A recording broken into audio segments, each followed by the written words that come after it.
Ação, fatos, opinião.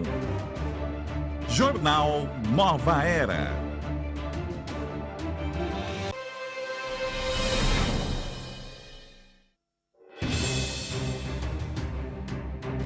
Boa tarde, seja bem-vindo ao Jornal Nova Era desta segunda-feira, hoje dia 20 de novembro de 2017.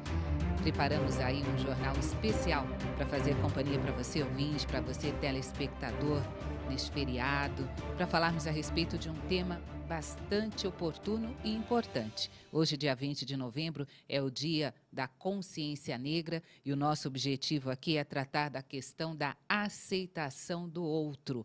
E para falar sobre este tema, eu convidei o nosso filósofo, o Antônio Carlos Tarquínio, que aceitou gentilmente aqui o nosso convite para estar hoje conosco. Boa tarde, bem-vindo, Tarquínio. Boa tarde, queridos ouvintes, telespectadores, videntes e todos os entes, não é? Um grande beijo no coração de todos, tanto aí como os aqui, e vamos em frente. Isso aí, eu já vou deixar aqui para você a informação de que não vamos ter participação de ouvintes, mas você pode depois encaminhar a sua mensagem, a sua opinião, o que você achou deste nosso papo sobre a aceitação do outro. Você pode mandar para o telefone 0800 979 5011, também pelo WhatsApp, o 98575 9580. Daí a gente traz aqui a sua mensagem, a sua participação em outro programa, tá bom? A doutrina espírita, ela tem uma valiosa contribuição em favor da extinção de todos os preconceitos, quando nos revela que dos preconceitos raciais, revelando que somos todos espíritos em evolução.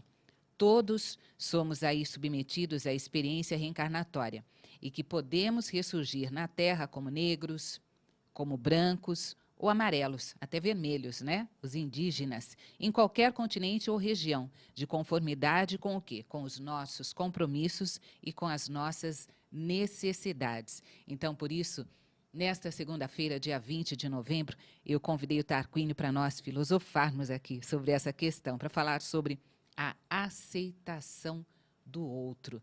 Nós sabemos que após a abolição da escravatura, isso há mais de 100 anos, né? 1880. 130 Isso, 1888 foi quando a princesa Isabel assinou a Lei Áurea, no dia 13 de maio.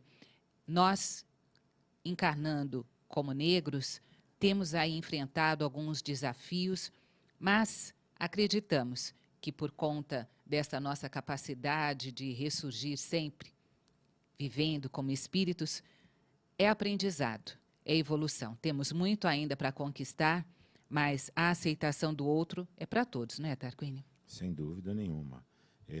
Nós temos necessidade, nós podemos trilhar dois caminhos aí, não é? Ou vamos pela diferença ou vamos pela igualdade. Então, se nós formos focarmos só na diferença, então abre-se o ensejo para muita lamúria e pouca, digamos assim, visão de como é que se pode dar a coesão. Não significa que nós não vejamos, né, os problemas que existem, eles existem, mas nós podemos pensar dialeticamente, no sentido de ver as contradições, mas procurar quais são os pontos de coesão, como que a gente faz para se unir mais, se juntar mais e não trabalhar só no sentido da diferença e da exclusão, digamos assim. Até porque nós sabemos que o racismo é uma maneira de discriminar as pessoas baseadas aí em diversas características, não é? São físicas, são psicológicas, são sociais. Então, quando nós ampliamos essa possibilidade aqui de discussão sobre o tema, nesta data, eu acho que a gente só tem a ganhar, né? Quando a gente consegue ampliar a nossa visão, nosso horizonte, para levar essa questão da discriminação e do racismo a um entendimento para as pessoas. Então, olha, como é que se amplia, né? Você fala de ampliar. Então, eu vou dar um exemplo. A gente, como espírita,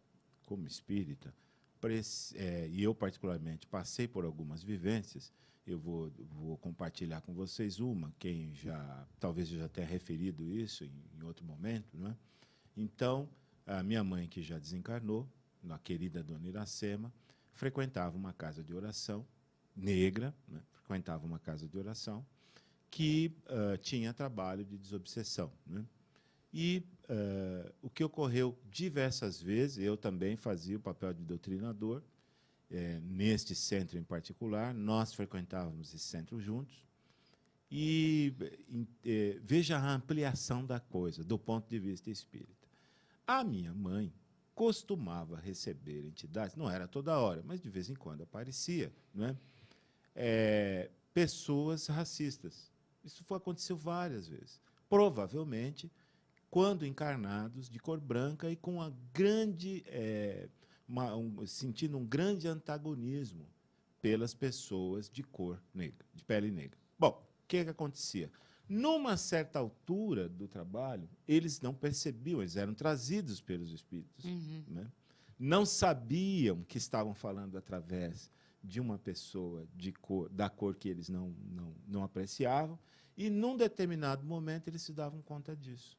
E era muito interessante ver a contradição, porque eles não queriam falar através de uma pessoa, né, com aquela cor, né, com aquela história, mas não tinha jeito, eles estavam ali.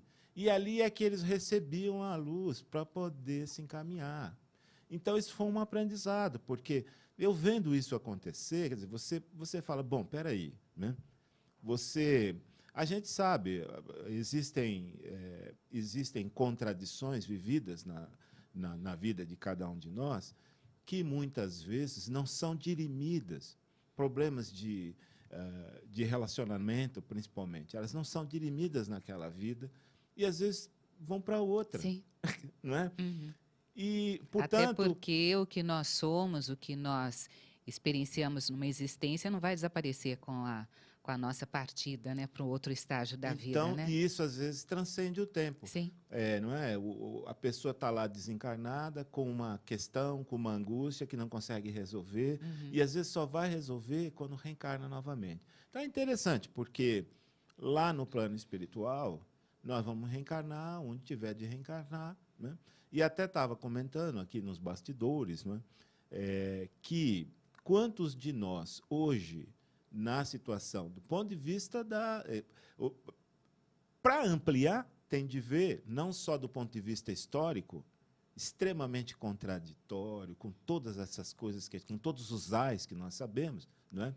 Mas você tem de pensar que nós somos espíritos imortais. Tem de pensar isso. Nós temos de trazer isso. Nós, espíritos, temos de trazer isso para a conversa. E aí o que acontece? Nós desencarnamos e reencarnamos. E muitos de nós hoje somos reencarnação. Nós, eu digo, negros, não é? Como eu, somos reencarnações, muitas vezes, daquelas pessoas que tinham problema com esta cor. É difícil, porque você falar de raça é um conceito completamente... um conceito muito moderno, isso é uma invenção, né? Então, às vezes, a gente fica... Talvez falar de cor de pele seja melhor, né? A marca, né? Aquele verniz da pessoa. Parece que é isso que conta nas nossas relações humanas aqui, principalmente no Brasil. No mundo também, mas no Brasil é o que conta. Então, é isso. E aí a pessoa vai nascer com aquela cor que muitas vezes não queria ou que tem problema com ela. E aí? Né? Então, talvez muitos de nós hoje que reivindicam isto ou aquilo, né, e talvez até mais sensíveis do que outros, talvez sejam pessoas que estivessem no passado se relacionando de uma maneira bastante equivocada com a pele escura, digamos assim, né? Agora, a gente sabe, o preconceito não diz respeito só à pele escura, né? Há todas as cores. Como a Guiomar começou o jornal falando das cores, é isso mesmo, que são as cores, as pessoas são meio que intituladas pelas cores e são tratadas em função disso, né? Eu até li um caso, interessante num livro sobre racismo, né? Achei tão interessante o caso porque a coisa não é assim como a gente as teorias elas tentam abarcar e generalizar muito, mas os casos particulares são múltiplos, né? Então ele conta um caso de um japonês que está fazendo cursinho e convida os amigos para uma partida de futebol e o caso é que só tem japonês no time. Uhum. E ele pensa assim, poxa, como é que é isso? Só tem japonês no time? Tinha de ter mais gente, né? Tinha de ser mais múltiplo isso aqui, mais variado isso daqui. E ele acaba rompendo com o grupo, não consegue jogar o ano inteiro e ainda acaba rompendo com os japoneses. E eles disseram o seguinte, você acha que eles nos convidam para jogar? Eles não, por isso que a gente faz o nosso grupo. E ele queria uma coisa mais aberta. Né? Bom, agora veja, isso aconteceu em 1900, o livro é mais ou menos de 1970. Né? Aí eu tenho uma filha, olha, vocês veem que coisa. Eu sou casado com uma descendente japonesa, o nome dela, no sobrenome, ela tem um sobrenome japonês, e ela entrou na USP. Entrou na USP e foi imediatamente cooptada por um grupo de japoneses que identificaram o sobrenome dela e para uma atividade específica na USP, que é um time de softball, né? Que é uma coisa bem cultuada entre eles e tal. Quando ela chega lá, né? As três filhas são assim, a mais velha vai próxima à mãe, a do meio vem chegando a mim, e esta que entrou na USP, que já terminou o curso, é bem mais chegada à minha cor. Né? E vocês vejam, e ela é acolhida nesse grupo de japoneses, hegemonicamente japoneses, e até hoje o grupo, ela já se formou, já vai fazer acho que 2 anos, o grupo de amizade, o grupo de convívio, é esse grupo aí. Elas vêm em casa, elas dormem em casa, já veio o time inteiro em casa, né? Mais de 12 meninas dormem em casa, né? A maioria, quer dizer, não são descendentes, não é, de japoneses. Então, você veja, então a coisa é dialética, não é? Não dá para você as coisas evoluem muito. Não estou dizendo que não tem racismo, que não existe discriminação, não estou dizendo nada disso. Eu estou dizendo que outra coisa, eu lembrei de um outro exemplo também interessante. A gente morava num bairro, que não era periferia, mas um bairro que estava em construção. Você imagina, 50 anos atrás, né? Os bairros, né? Se você não pegar aqueles bairros de ponta, digamos assim, os bairros estavam sendo todos, né? Casa Verde, né? Imirim, por aí, a Zona Norte. Então, na rua em que eu morava, a gente jogava bola na rua de baixo. Nós tínhamos uma referência, que a nossa rua era uma descida entre 2 ruas. Então, tinha a rua de cima e a rua de baixo. Ou a gente jogava na rua de baixo, ou jogava na rua de cima. Na rua, tinha todos os tipos. Tinha filho de espanhol, eu me lembro, né? Tinham negros, né? Tinham japoneses. Né? Por exemplo, o Parque Peruche, que é o parque perto do próximo bairro, próximo a Imirim, era um bairro tipicamente de negros e japoneses. Bom, nós jogávamos todos bola na rua. Nós, os japoneses. Entendeu? Quer dizer, então havia uma democracia racial, que se costuma dizer. O Brasil tem uma... Eu não sei como caracterizar isso. Mas era isso, a gente jogava bola, todo mundo junto, se divertia todo mundo junto, era todo mundo moleque e acabou. Tinha a bola, precisava da bola. Tinha a bola, todo mundo se reunia e tinha japonês. Né? Então, no Brasil, essas coisas acontecem. E, obviamente, que haviam diferenças. Mas essas diferenças, lá na hora da brincadeira, elas sumiam e a gente brincava. Então, a gente tem que procurar ver essas similitudes, que saem fora um pouco daquele quadro bem demarcado que a gente aqui não tá chamando atenção nesse momento, que as coisas são separadas. Né? Como o apartheid Isso. que permeou grande parte, né, do tempo lá nos Estados Unidos, na África, o próprio Mandela, o quanto ele se destacou dentro da nossa história atual por estar sempre buscando esta igualdade dos negros, o Martin Luther King, se a gente chegar aqui para os tempos atuais, o ex-presidente dos Estados Unidos, Barack Obama, foram muitas as personalidades que buscaram trazer a igualdade, não é? Então, mas você vê, no caso do Barack Obama, não sei se você sabia que o pai dele foi para os Estados Unidos, saiu, não sei, não me lembro de que país da África, mas ele sai lá da África e vem para os Estados Unidos para estudar naquele sistema de cotas. Então, ele recebe uma oportunidade de vir estudar e conhece a mãe do Barack Obama, assim vai. Então, veja, não é? E aí você tem esse rapaz que dá nisso que a gente viu, né? Então, o que existem são muitas histórias e existe uma variedade muito grande. Por exemplo, se a gente for pensar no Rio de Janeiro, no ponto de vista mais da diferença, o que você teve no Rio, né? Você tinha no Rio uma linha demarcatória rígida, né?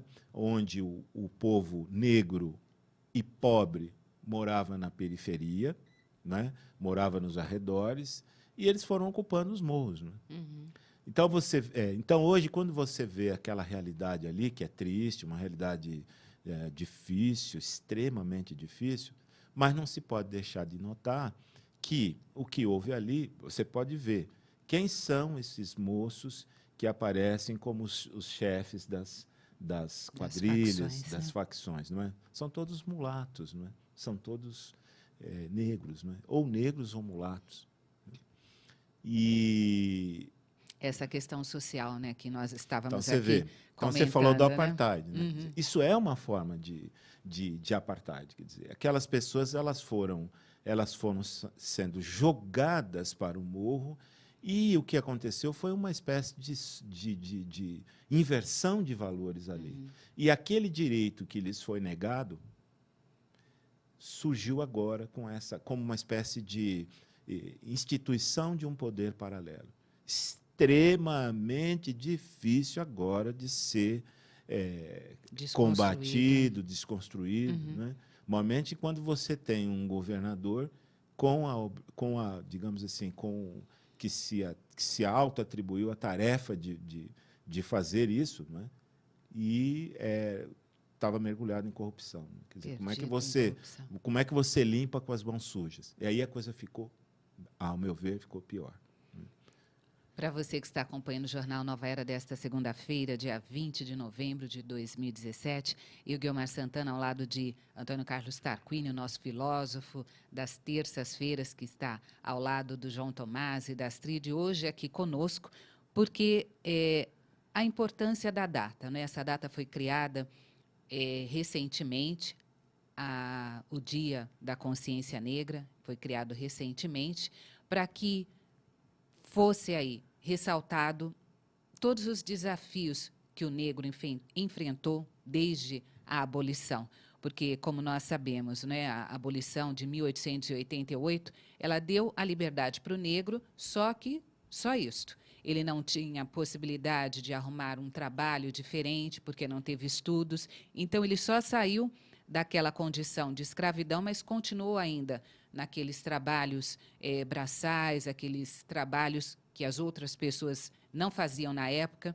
Então, de lá para cá, a dificuldade, os desafios foram sendo enfrentados, claro, e temos aí algumas políticas públicas que estão dando oportunidade para o negro, temos melhorias, né, que podemos aqui até citar a questão da própria educação. Os negros estão buscando, sim, as faculdades, estão em postos de comando em algumas empresas, mas sabemos que a discriminação e o racismo, ele permeia ainda a sociedade. Então, a nossa atenção aqui, o nosso cuidado para levarmos este nosso papo, essa nossa conversa, para como devemos nos tratar enquanto seres humanos. Independente da nossa cor de pele, somos negros, somos pretos, somos brancos, somos amarelos, somos vermelhos, mas somos todos filhos de um mesmo Pai, de um mesmo Deus, que nos deu aqui a oportunidade de colocarmos a nossa evolução aí a caminho, porque é o caminho de todos nós, né? Nós nascemos simples, ignorantes enquanto espíritos, mas buscamos aí esta evolução, que é para todos, cada um a seu tempo, cada um vai subir o degrau aí desta evolução à sua maneira, uns vão chegar antes, outros vão chegar depois, mas a todos nós foi dada e é dada essa oportunidade de evolução, não é, Tarquínio? Então, fala-se, não é, fala-se que o racismo é uma das definições, não é que seria um sistema, não é, que afirma a superioridade racial de um grupo sobre outros, não é? Quer dizer, um sistema que afirma a superioridade racial de um grupo, não é, sobre outros. E então é de se perguntar como é que pode isso acontecer, como é que pôde isso acontecer, né? E por que isso aconteceu também, né? Então seria interessante pensar um pouco sobre isso. Alguns autores falam que nisso existe uma grande dose de irracionalismo, né? A gente sabe que, num primeiro momento, você tem uma necessidade econômica no colonialismo, e aí essa necessidade econômica dos países mais abastados acabou usando essa mão de obra que vinha lá da África e tal. E aí existe essa explicação econômica que vai dar nisso, quer dizer, vai dar assim, bom, eles já estavam usando essa mão de obra e o racismo viria após com o surgimento dos ideólogos que começam a querer justificar, não é, o escravismo como vamos dizer assim, no caso dos homens negros, da raça negra, porque era a natureza deles que era de ser escravizado e tal. E por aí vai. Bom, você está aqui na nossa companhia, eu, Guiomar Santana e Antônio Carlos Tarquínio, esperamos que estejamos aí fazendo uma boa companhia para você neste feriado, segunda-feira, 20 de novembro. O Jornal Nova Era vai fazer um rápido intervalo e voltamos daqui a pouquinho. Fique aí. Devagar chegamos lá.